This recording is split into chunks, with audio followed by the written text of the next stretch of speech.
রাজধানীর ঢাকা রিপোর্টার্স ইউনিটিতে শহীদ মেজর সিনহা হত্যা মামলায় ফাঁসির দণ্ডপ্রাপ্ত আসামি ওসি প্রদীপের মৃত্যুদণ্ড কার্যকর করার দাবিতে সংবাদ সম্মেলন করছে এক্স ফোর্সেস অ্যাসোসিয়েশন।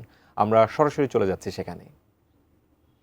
আমরা দেখেছি যে যে জিনিসটা গত ৩ বছর যাবৎ হয় নাই, সেটা কিন্তু হলো বাংলাদেশে ৩ দিনেও পসিবল।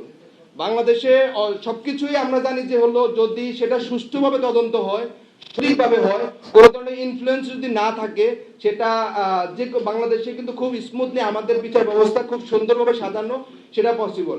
আমরা নির্দিষ্ট কোনো টাইম ফ্রেম দিচ্ছি না, যেটাতে আগামী 7 দিনের মধ্যে, বাট আমরা টাইম ফ্রেম দিচ্ছি যে এই অ্যাপিলেট ডিভিশনের যে আসামি পক্ষের যে শুনানি, সেটা অতি দ্রুত এবং সেটা আগামী 1 মাসের মধ্যে। ওনারা 3 মাস সময় নিয়েছে, আমরা বলেছি আগামী 1 মাসের মধ্যে সেটা শেষ করে এবং ওসি প্রদীপ, লিয়াকত সহ যারা এই হত্যাকাণ্ডের সাথে জড়িত প্রত্যেকের ফাঁসির রায় এবং ফাঁসি কার্যকর করার জন্য আমরা অনুরোধ করছি।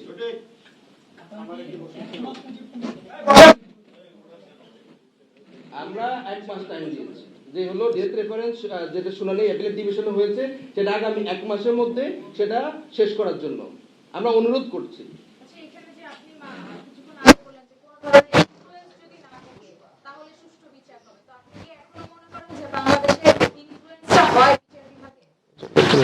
আমি একটু যোগ করছি।